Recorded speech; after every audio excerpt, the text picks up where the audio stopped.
آپ کو عرفان رشید کا سلام پہنچے۔ جیسا کہ آپ جانتے ہیں ہمارے ملک پاکستان میں چین، روس، ملائیشیا اور دیگر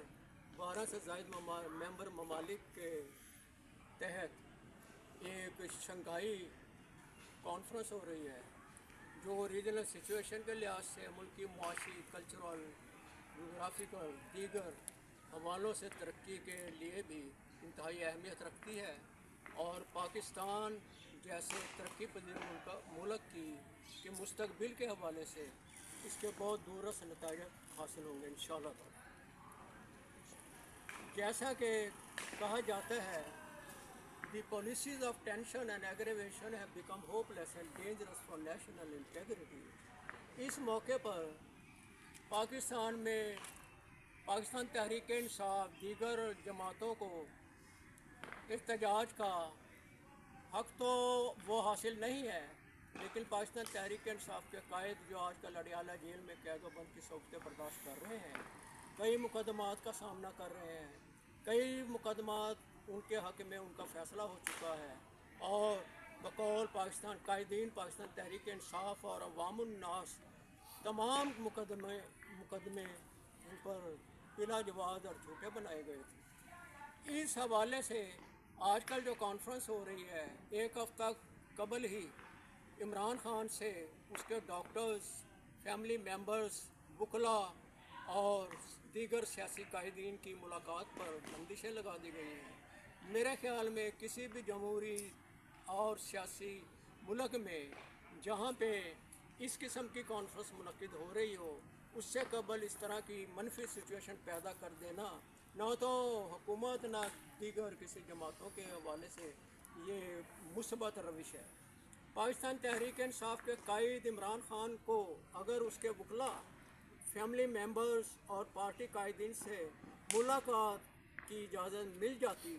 تو میرے خیال میں اس کا کوئی منفی اثر نہیں جانا تھا، اور اس سے امن عامہ کی کوئی صورتحال بھی پیش نہیں آنی تھی، کیونکہ پاکستان تحریک انصاف کے قائد بانی پاکستان تحریک انصاف عمران خان جو فاتح ورلڈ کپ 92 بھی ہیں، اور میرا ان سے ایک دیرینہ کرکٹ تعلق بھی رہا ہے، اور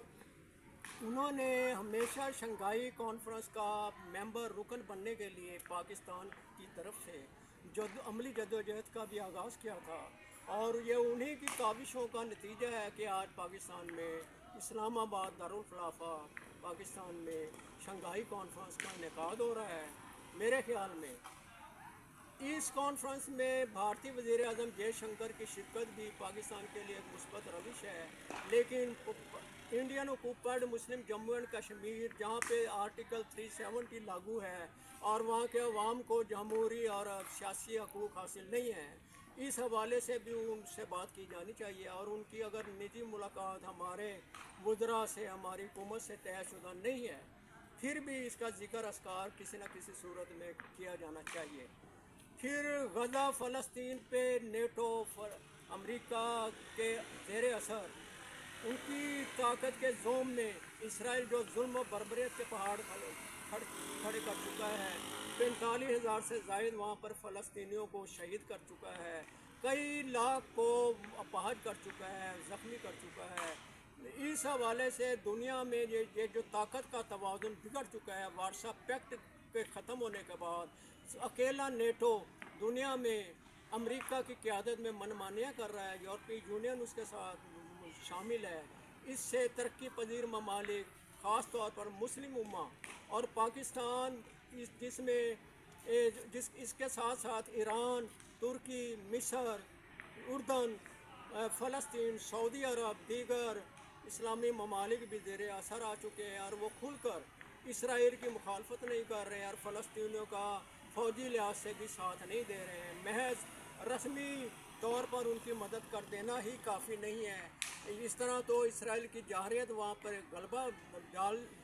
ڈال لے گی اور دیگر اسلامی ممالک بھی اس کا شکار ہو سکتے ہیں۔ نیٹو کی یک طرفہ یونیلیٹرل یہ پالیسی جو ہے، امید ہے کہ شنگھائی کانفرنس کا جو اعلامیہ آخر میں جاری کیا جائے گا اس میں اس کا بھی کچھ نہ کچھ ذکر ہوگا کہ شنگھائی کانفرنس کو ترقی پذیر ممالک خاص طور پر اسلامی ممالک کے تحفظ اور معاشی ترقی کے حوالے سے بھی